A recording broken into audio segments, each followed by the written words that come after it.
Welcome to the Peak Endurance Podcast. Episode 121 is an interview with Kirrily Dear from Run Against Violence and Mark Grima from Team 106s. For 19 days in 2017, solo ultramarathon runner Kirrily Dear ran 1,300 kilometres from Broken Hill to Sydney to give a voice to the often silent victims of family violence. Family and domestic violence, whether physical or psychological, excuse the dog sneezing, is increasingly being recognised as the social challenge of our time. Public conversation around the issue is building. However, we often overlook the children, those who hear and see the violence or are directly targeted. Too often these children don't have the chance to tell their own story. In 2017, Kirrily asked the nation to stop and listen to these young people. Many people who experience family violence bear their pain in silence, not just the children, adults too. They fear the stigma and social isolation that may result from speaking out about their experiences. Conversations break that silence and educate the community. People who experience violence can feel stigmatised and alone. They don't reach out for help for fear of their safety and what people will say and think. Every one of us has the power to change that. By starting conversations, we rip down those social barriers. That makes it much easier for people to ask for help and to heal from their experiences. Starting on the 30th of August 2021, groups of up to 20 people can virtually walk or run the 1,300 kilometre distance from Broken Hill to Sydney. The route retraces the real-world 2017 Steps Together ultramarathon. More than 3,000 people across the world have participated online in this challenge, and this year it is expected to be even bigger. I hope you enjoy this episode, so it would be wonderful if you could subscribe and write a review. This really helps to boost the ratings of the show and thus increase its audience reach. And I just appreciate the support. So thank you in advance. Are injuries or niggles ruining your enjoyment of running and hindering your performance? Get on top of these and see the specialists at Health and High Performance. Utilising the latest in technology and with a wealth of experience, the team at Health and High Performance can assist you with all your running injury and performance needs. So, to get back to enjoying your running and achieving the results you are capable of, head to healthhp.com.au/run, or you can easily find them on Instagram, Health High Performance. Health and High Performance are located in Mont Albert, Melbourne, but are available for telehealth appointments not only Australia-wide, but also around the world. Contact them on their website to find out more. Wild Earth Australia are the online store to help you make the most of the outdoors with top quality gear at great prices. Peak Endurance Podcast listeners get to use the discount code Peak Endurance, all capitals, to get 10% off at checkout. Head on over to wildearth.com.au to get everything you need for your next big adventure. Now, if you want to be the best athlete you can be, you deserve the best coaching you can get. Peak Endurance Coaching has the personal touch you won't get elsewhere. And it will help you achieve your running goals with the customised plans that are created that reflect your commitments in life and your athletic history. You will become fitter, faster and stronger. Gee, that almost, I don't know what that was going to be. Whilst becoming part of the welcoming Peak Endurance coaching community. Don't waste a minute of your running journey. Email me, isabel@peakendurancecoaching.com.au to get a program designed just for you started. Now, I hope you enjoy this chat with Kirrily and Mark, and I hope you get on board with Run Against Violence.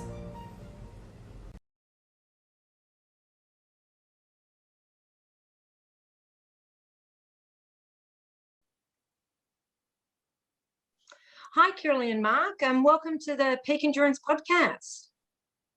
G'day. How are you? I'm very well. Now, can you, each of you, take it in turns to tell the listeners a bit about how you got into running and ultra running? Maybe you go first, Kirrily. Oh, fantastic. Okay. Well, I got into running when I was 38 years old. I was going through a phase. I'd been running my own business for, 15 years or so, and I was feeling very stressed and overweight and all those sorts of things, and my face was spending way too much time attached to a wine glass.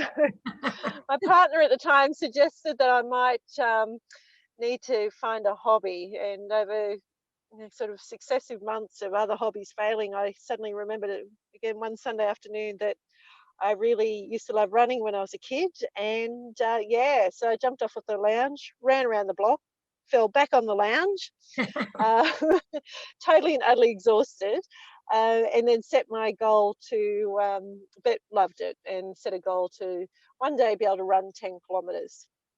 So, Wow. so From it's kind of 10 all great from kilometres, now you're into ultras. there. Yeah. All right, So, Mark. Oh, sorry. Did you have more? no, go for it. Yep, Go Mark. to Mark.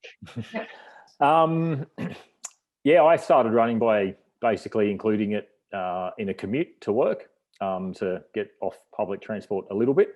I was living up in Sydney at that time. That was, so about 5Ks sort of a day, which started out as a walk and then turned into a run. And then, that 5Ks sort of eventually turned into one or two sort of road half marathons, and sort of stayed there for a fair while. And then, moved to Canberra at one point in time and just got into the trail running scene, just finding like-minded people, I guess. And I guess once you're in the trail running scene, then the only distance is an ultra marathon, isn't it? Yeah. It seems that way. And that's just sort of all running with friends and running with different events, and the trail and ultra scene here is pretty big. So it's great in Canberra, isn't it? And certainly I understand once you get into the trails, that's it. It's the natural progression is to ultra. Yeah. Now, Kirrily, can you tell us a bit about Run Against Violence, how it started and why it's so important to you? Yeah, look, so that 10 kilometres grew into, in 2014, I ran 860 kilometres in 12 days. So it was roughly wow. averaging about 72 kilometres a day over 12 days. And it just turned out to be, I did it in November, and it was the hottest November that they experienced in 57 years in the area. So most of those days were over 40 degrees. So we'll say that hobby kind of took off and became an obsession. I'd been ultra running for, I'm going to guess, so I think it was about 7 years by that stage. And there had been a series of murders happen in Sydney. 3 women were killed by a current or former intimate partner in very quick succession.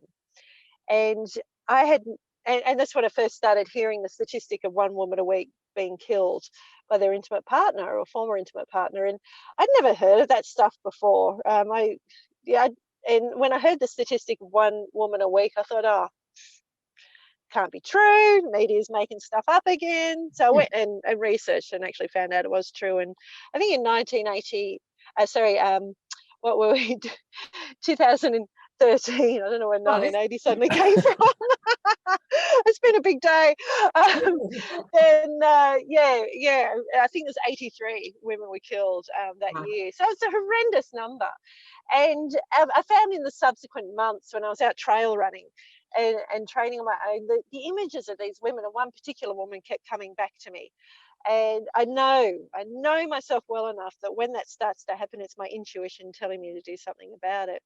And over the subsequent months, it's a long story, I'll cut it short, I ended up running just over 500 miles for White Ribbon in 2014, November 2014. And during that run, I really got to understand, my head crewie, Brad, who has founded Run Against Violence with me, really got to understand the extent of the problem of family violence and intimate partner violence in Australia.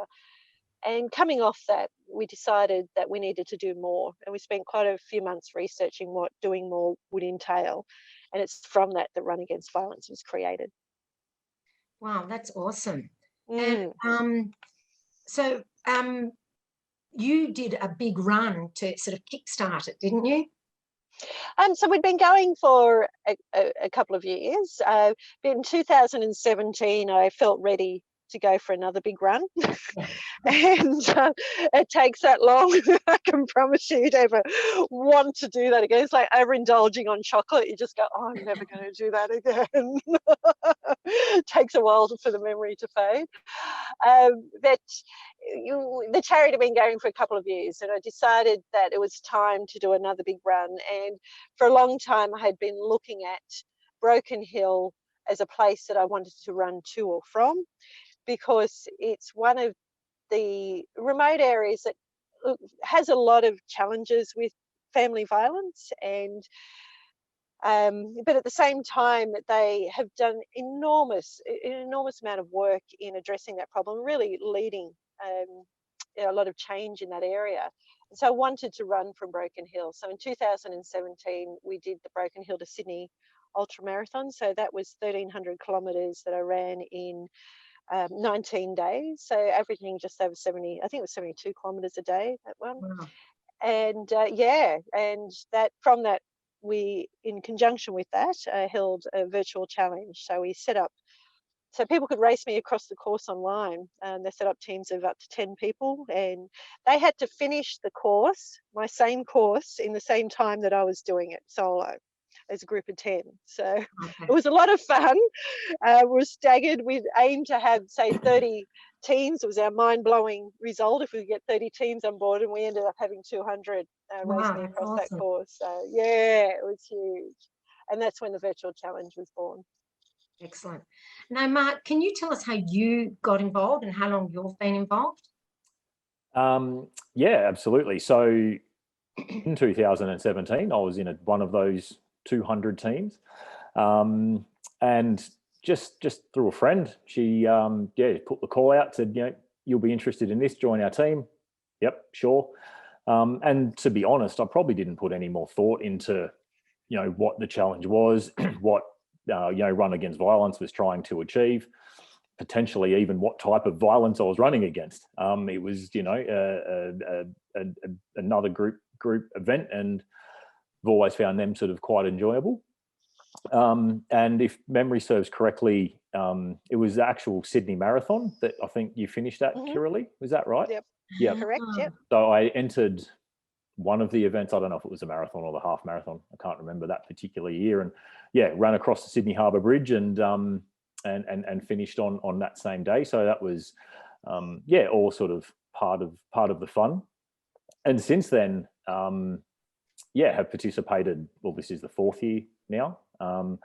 So each year, and obviously paid a lot more attention, into what the virtual challenge is there for, what the whole reasoning behind Run Against Violence is, and obviously that's much more important than just going for a run. Participated in a team the year after, and then last year created my own team, invited you along, Izzy, which was great, and doing something again this year, and sort of trying to create sort of something a little bit different and a bit extra special for our particular team's challenge each year. Yeah, so the challenge is to run the same distance as what Kirrily did, but as team leader, you create different challenges, which obviously teams can do. Can you give the listeners maybe an idea of the sort of challenges that you think up, which therefore they could as well, perhaps? Yeah, exactly right. So the last year and this year, we're in a team of 20. Still finalising the names for this year, so hopefully we'll get up to 20, but that's okay. But last year, we very quickly got a team of 20 together to run the entire 1,300 kilometres on the first day of the challenge. So it was an average of 65 kilometres per person, which was great in theory when I was putting it all together. And then obviously asking 20 people to run an ultra marathon all on one day is asking 20 people to have a really, really good day. All conditions allow that to happen. So that, for various reasons, with yourself, you had, lockdown 2, I think, for Melbourne at that point, and you physically, you ran your, I can't remember how many Ks, it was about 20 odd, I think, you and Ron did on a treadmill, because that's, physically or that you were able to do. And of course, people get injured or things don't go to plan when you run an ultra marathon and you can't necessarily achieve individual goals. But as a team, we ran 1,301 kilometres. Personally, I created a route in Canberra which incorporated all the ACT park runs.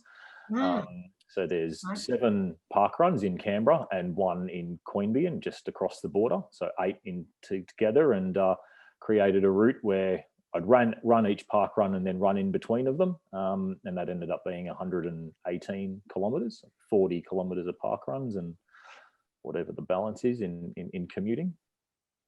And yeah, so that was a lot of fun, and had a lot of the team or particular team members sort of join me for various parts of that day. And even with that, I found it, I don't know, motivated people to push themselves a little bit more as well. We had one of our team members who was probably never going to run 65 kilometres that day. She'd not ran a marathon before that day, but ended up running something like 53 off the top of my head. Pretty amazing. And numerous people ran the longest or the furthest they'd ever had on that particular day. So a couple of people running their first 100 Ks or whatever it was. And that was, and still is by a long way, my longest run. Yeah. So, yeah, that's an awesome way of doing the challenge, doing it all in one day. So certainly pushes people to their limits as well. Yeah, that's right. Different way of thinking about it, and just a bit more fun. So Kirrily, why is it that people who experience violence can feel stigmatised and alone, and how does such an event like this help with that?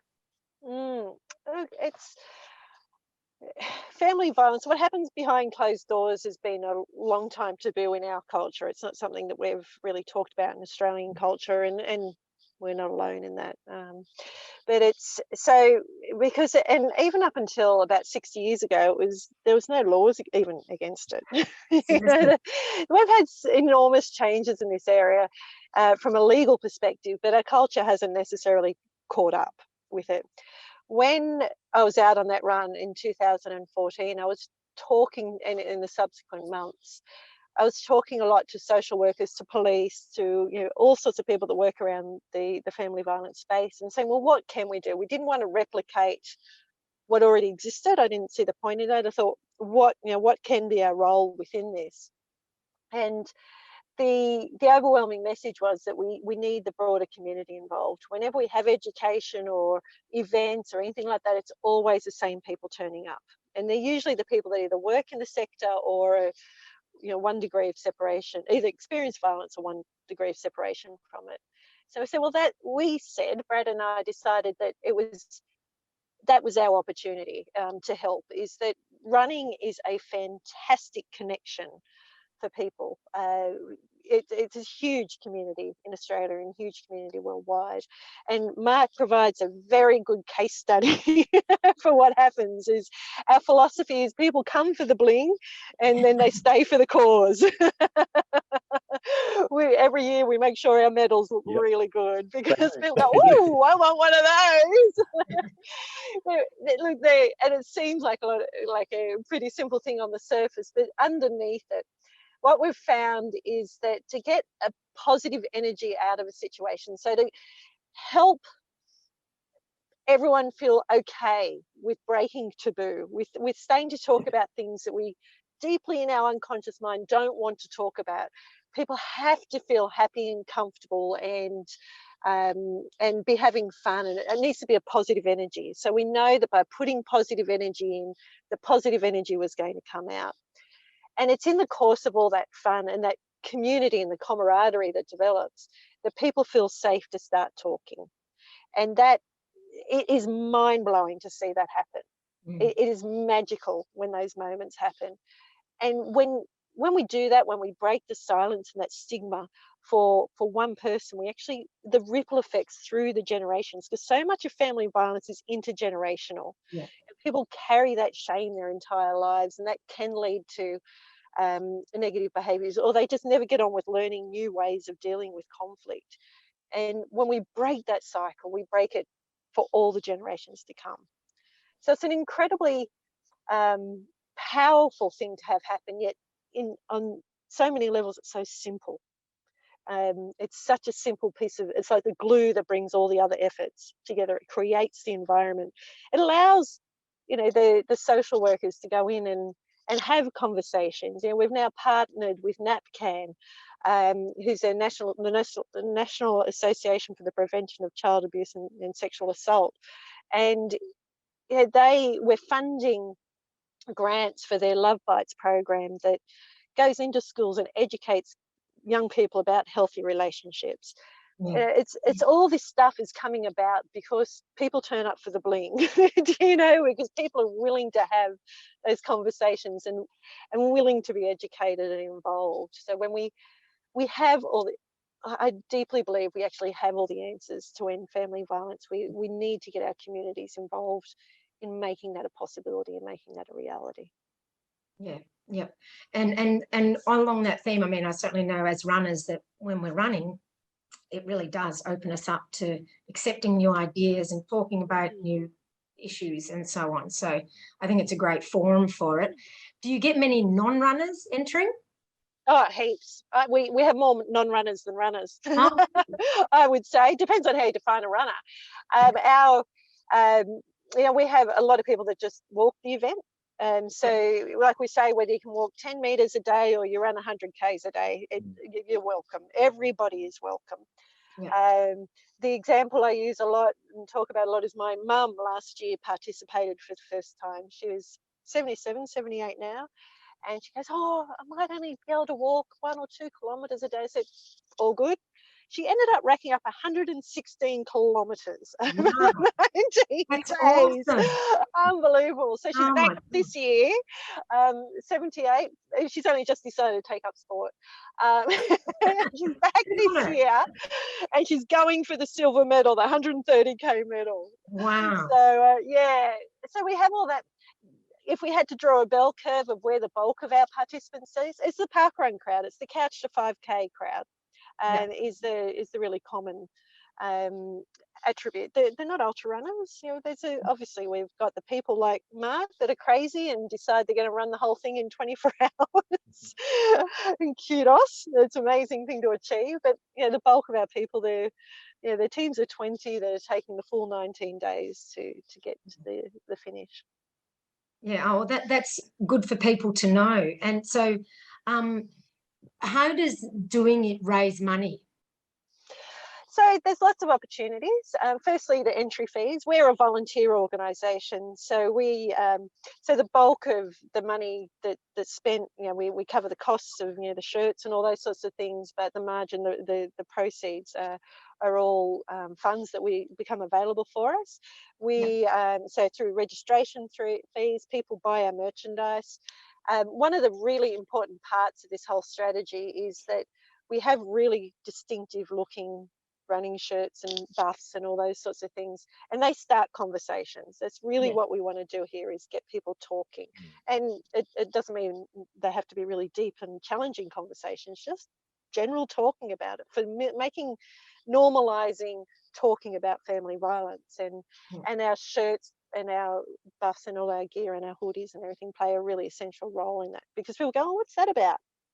And that's it, there's your conversation started. So we make money from that. And there's also fundraising pages. So people who want to, it's optional. We don't, force it on people. If they want to, they can then also fundraise for it, which is a great community engagement as well. Whenever you're doing stuff to raise money, then it starts a conversation again. Yeah. Now, I'm wanting to know sort of how people can get involved. Mark, you've talked about creating a team of 20.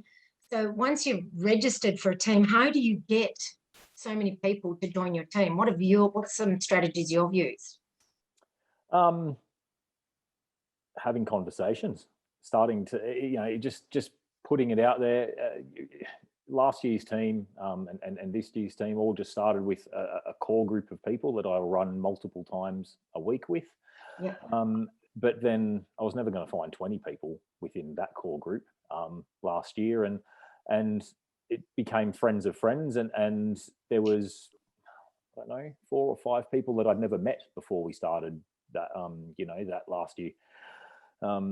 That's that sort of team last year, and that'll almost be the same this year as well. I'd say once we get sort of everyone involved. So I want to fill it up to get 20 people in there. There's no point having free spots in the team. There's to Kirrily's point of just talking about the cause and having those conversations. 20 extra voices is better than 15 extra voices, is the way sort of I see it. But yeah, friends of friends, just get messages out there. Just ask people if there's anyone else that they have sort of interest and who might be interested in going for a walk or a run. And I think the point of when you actually think about what you need to do for 20 people to run, walk, basically move on foot 1,300 kilometers in 19 days, break it down into those smaller bits and smaller numbers and realize that is really, really achievable. Yeah. A lot of people include a walk as part of their commute to work.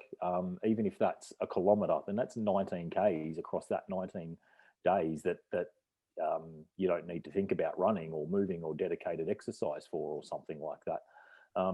And we ran our 1,300 Ks in a day last year, but ended up, I can't remember the exact number, but it was over 4,000 kilometers. And a good number of that was just commutes to work. It was, not dedicated running. After everyone's ran 65 Ks plus in a day, you needed to recover and, that type of thing as well. So break it down, take away the 1,300 number, because that is scary and that is intimidating, or at least can be, and say, no, look, 20 of us together, we can do it, organize a team event at a park run or something like that. Get 20 people down to a park run, and there's a big chunk of it done, and you probably have 3 park runs in that time.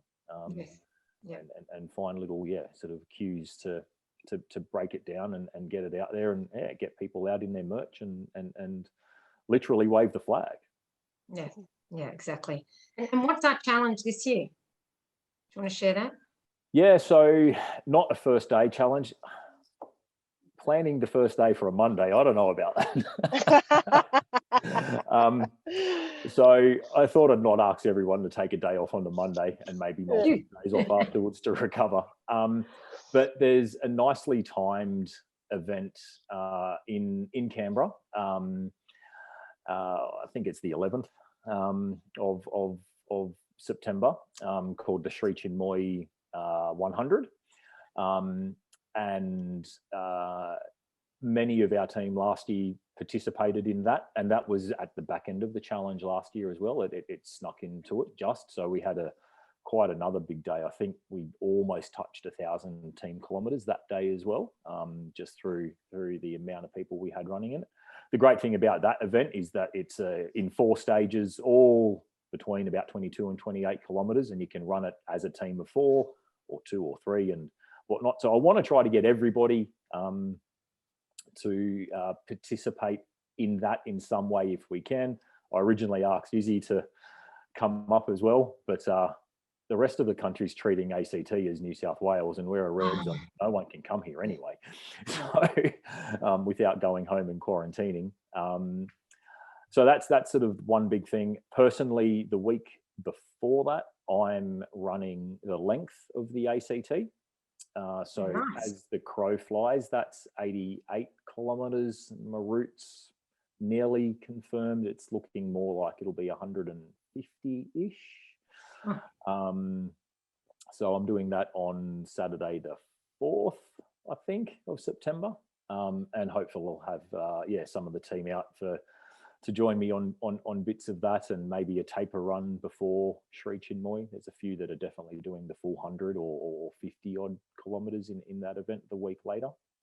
So I don't know where we'll end up. I'd like to think in that Sri Chinmoy day we'll get pretty close to 1,300 Ks, but it's not so much about that this year. It's just getting most of the team back together again and focusing on that one event. And if everyone, like I said, can wear a buff or wear a shirt and have at least 20, and there's going to be many more than just our team of participants in Canberra in the event, obviously, sort of out there. That'll be really good.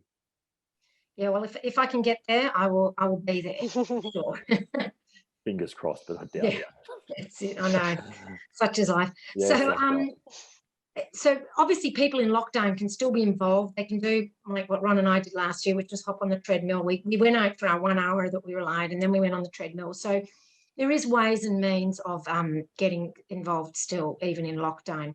Now, Kirrily, if people are hearing this and they want to get on board, what do they need to do?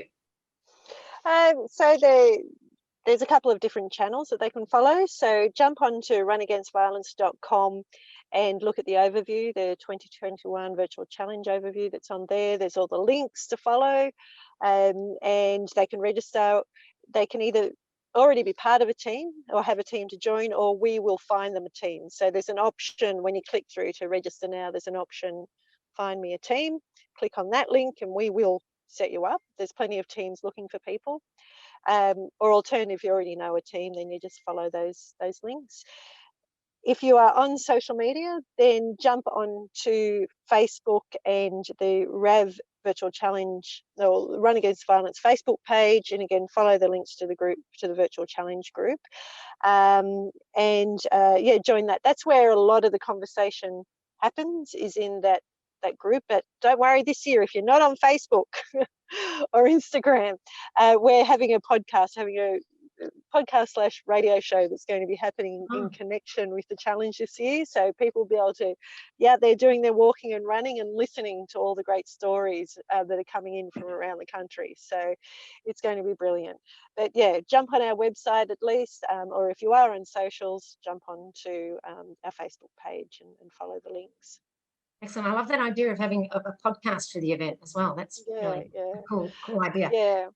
Now, is this just for Australians, or can people in other countries get involved too? We have runners and participants from all over the world.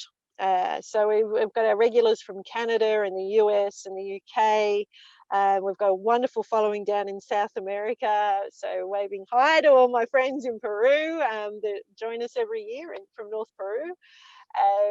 So you can be anywhere in the world. As long as you've got an internet connection to upload your data every few days, then you're all good. We'll love to have you as part of it. And do people, you were talking about uploading data, do people have to have like a Garmin or something like that? What can they use to? Look, no, you don't need a Garmin. Most people use an app on their phone or a watch, but any way of measuring distance will do. So some people they use, they know the distance around their block. They've measured the distance around their block, for instance, in their car, and they know it's 1 kilometre, and they just keep tally of that. It's a bit of an honesty system from that perspective, but you do need to upload evidence to the system, and you'll get all the directions on how to do that. But so it could be a photo of your notes, or it could be a screenshot off your phone or anything. You don't need all the fancy design, devices. It's done in kilometres and metres, not steps. So that's one thing, is people need to have something that's other than a step counter. Yeah, that's fair enough. Yep. Now, is there anything else you feel we should talk about, either of you, that I haven't asked or discussed yet? I think you've done really well. I love the fact that in Canberra, I think now we've got, I was looking today, and I think we've got like 8 teams or something happening down there now, Mark. It's like the epicenter of RAV. It's amazing. And we've got 9 teams in Taree, and these sort of early centres, they're just really grown. And all I can do is encourage people to be a little bit brave and come and join us. It is a lot of fun. Most people blow their own minds because they just exceed anything that they thought was possible. If they're, like you said, the example you gave where that person had never run a marathon before, and then they've exceeded that by a huge amount, and it's a wonderful feeling. to make that happen. And I think, to me, it's the best 19 days of the year, because you just see day after day people blowing their own minds about what they do, and in the process we make life so much better for people that have, you know, had to walk some really hard paths in life. It's amazing to watch the difference. Just being able to, people, this is what I've been told by people who have experienced family violence, is often, particularly if they experience it when they're a kid, they carry a lot of shame with that. So you and I can sit back, you know, comfortable lives and go, it's not their fault. But for some reason, kids carry that shame. And when they're finally able to, you know, potentially as adults, talk about this stuff and talk about what they lived through, that lifts, that heaviness in their life lifts. And just to see in the subsequent months and years just the impact that has on their lives and their you know, the flow-on effects. And it's such a simple thing, you know. We can find time to listen to each other, can we not? And we can create enormous amount of change and positive energy within our communities simply by listening and being there for each other. So come along, be part of it. It's fun. Get involved. We've got really nice medals. Exactly. They're pretty cool. So Mark, do you have anything you would like to add? Oh, look, just get involved. It's easy. It's one of the cheapest entry fees you'll come across. Really?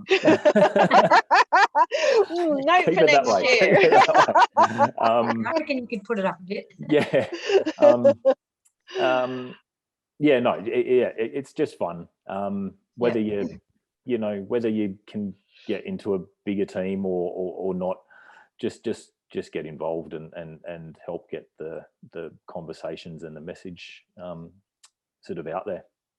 I mean, I have to admit, last year was obviously my first year, and I was in a team where, like, not Melbourne based, but I still really felt part of that group, and it was a really good community feeling within the group. So, you know, it's personally beneficial as well.